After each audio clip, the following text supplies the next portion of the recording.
In the heart of Africa lies Nigeria, a vast land blessed with natural beauty and brimming with potential. But Nigeria's history is not just a tale of sunshine and rainbows. Oh no. There's a dark chapter that haunts its past, a scar that runs deep, the Nigerian Civil War, also known as the Biafran War. Imagine, if you can, a nation torn apart, brother fighting against brother, families divided, and the very essence of unity hanging in the balance.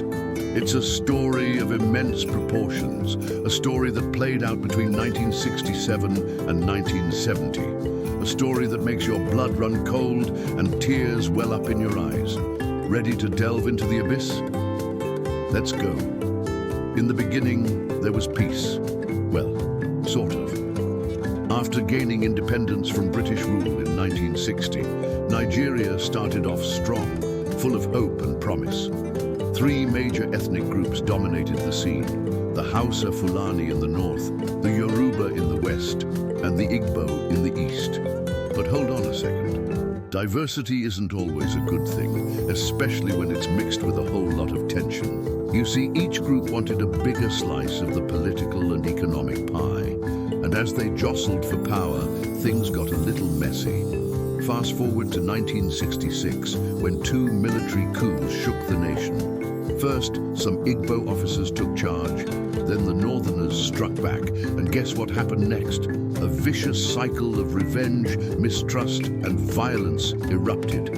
Thousands upon thousands of Igbos living in the north were brutally massacred, driven out of their homes by the wave of violence. These survivors fled to the safety of the eastern region, seeking refuge and solace. And here's the kicker. They weren't just fleeing for their own safety, but carrying with them the collective hopes and aspirations of an entire people. And then came the pivotal moment. On May 27, 1967, Colonel Chukwuemeka Odumegwu Ojukwu, the charismatic leader of the eastern region, made a bold declaration, an act of defiance that would change the course of history. He proclaimed the independence of Biafra, carving it out from the southeastern corner of Nigeria. Now, let me drop some knowledge on you. Biafra was named after the river Biafra, which flows through the region, giving it a sense of identity and connection to the land. But hold on. Why did they decide to break away? Well, imagine being in their shoes, facing persecution, fearing for their lives, and desperate for a place to call their own. Biafra became more than just a region. It was a sanctuary, a shield against the storm, a symbol of hope in the midst of despair. And then, the unthinkable happened. Nigeria, desperate to preserve its unity, assembled a formidable force to crush the rebellion. Major General Yakubu Gowon, the head of the federal military government, was determined to snuff out the embers of secession. And with that, the stage was set for a showdown, a clash of wills, a battle for survival. The Nigerian Civil War had officially kicked off. The early days of the war saw Biafran forces led by the legendary Lieutenant General Philip Effiong make impressive gains against their opponents.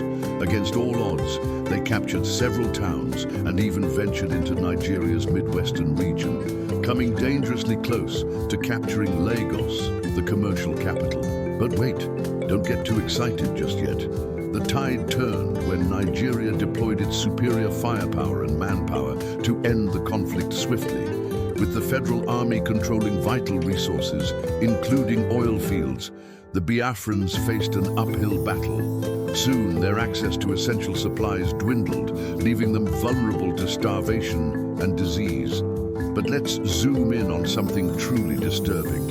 As the war dragged on, the world watched in horror as Biafran children suffered from severe malnutrition. Their emaciated bodies became a haunting symbol of the war's brutality. And amidst this grim reality, a handful of heroes emerged. Doctors, aid workers, and journalists risked their lives to bring relief and tell the world about the unfolding tragedy. They organized organized daring nighttime airlifts to deliver food and medical supplies to besieged Biafran cities, defying the blockade imposed by the Nigerian government. Among them, the Red Cross and newly established Doctors Without Borders, MSF, played a crucial role, providing medical aid and drawing attention to the dire situation on the ground. Their efforts provided a glimmer of hope in the darkest of times. But you know what they say, every cloud has a silver lining. Well, in this case, there wasn't much silver to be found. As the war continued, the international community began to take notice. Countries like Britain, the Soviet Union, and Ghana provided military and financial aid to Nigeria, while others like France and Israel supported Biafra. But hold on. Just because the world was watching doesn't mean they jumped into action to stop the bloodshed. Geopolitical interests and Cold War tensions took center stage, overshadowing the pleas for peace. It was a time when global powers saw opportunities to advance their own agendas, leaving the fate of Biafra hanging in the balance. On the battlefield, the Nigerian army relentlessly pushed forward, determined to put an end to the conflict. Operations like Tailwind and OAU resulted in the capture of key Biafran territories. By late 1969, the situation had become dire. Faced with imminent collapse, Biafra surrendered on January 15, 1970. Colonel Ojukwu, the charismatic leader who had once ignited the flames of independence, now found himself in exile, leaving behind a shattered dream of self-determination. In the aftermath of the war, Nigeria embarked on a journey towards healing and reconciliation. The policy of no victor, no vanquished aimed to bridge the divides and foster national unity. The wounds ran deep and the road to recovery was long, but the Nigerian people, resilient and determined, began the arduous task of rebuilding their lives and their nation. Fast forward to today, and you'll find that the echoes of the Biafran War still resonate. Movements advocating for Biafran independence periodically resurface, reflecting the lingering tensions and unresolved grievances. The war's impact on Nigeria's political landscape cannot be ignored. The marginalization of the Igbo and the perception of injustice continue to fuel separatist sentiments, serving as a reminder of the fragility of national unity. So why does any of this matter? Why should you care about a war that happened ages ago? Because it's not just about the past, it's about the present and the future. The Biafran War holds valuable lessons that resonate far beyond the borders of Nigeria. It exposes the darker aspects of human nature, the capacity for immense cruelty, and the willingness to exploit differences for power and control. It reveals the complexities of identity politics and the challenges of building unity amidst diversity. Looking back, it's hard not to think about the what-ifs and could-have-beens. What if the international community had intervened earlier to prevent the bloodshed? Could Biafra have carved out a distinct path in history as an independent nation? These questions linger, reminding us of the missed opportunities for peace and understanding. And let's talk about those brave souls who stepped up during the war.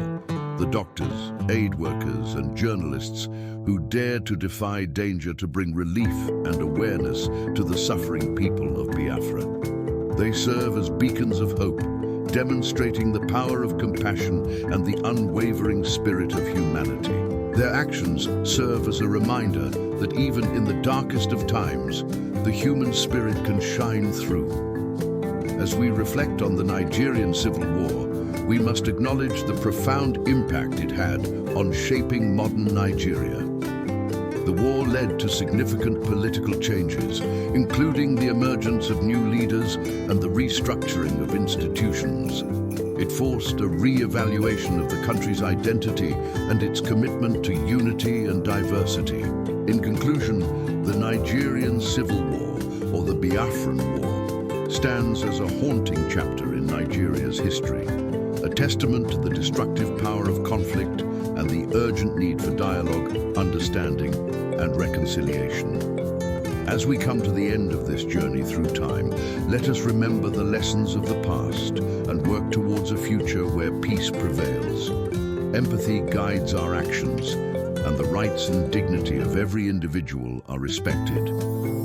The story of Biafra shouldn't just be a story.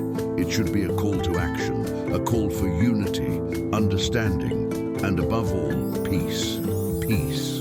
And my friends, our journey through time is far from over. We've barely scratched the surface of this vast continent's history. So, mark your calendars for next week when we delve into the fascinating world of ancient Egypt. Prepare to be amazed by the mysteries of the pyramids, the tales of pharaohs, and the secrets of a civilization that thrived thousands of years ago. Join us and let your curiosity guide you as we uncover the wonders of the past. Until then, keep asking questions, keep seeking knowledge, and keep exploring the world around you. Who knows, you might just stumble upon the next great discovery. Until next time, stay curious, stay thirsty for knowledge, and remember, the past is never truly past. It's always a part of our present and future. Keep asking questions, and we'll keep bringing you the answers. Thank you for joining us on this extraordinary journey through time. If you've enjoyed this adventure, please don't forget to like, comment, and share. Your engagement fuels our passion and keeps us motivated to bring you more incredible historical tales. Don't miss out, subscribe and join our growing community of history enthusiasts. Together, let's continue to explore, learn and grow. See you next time.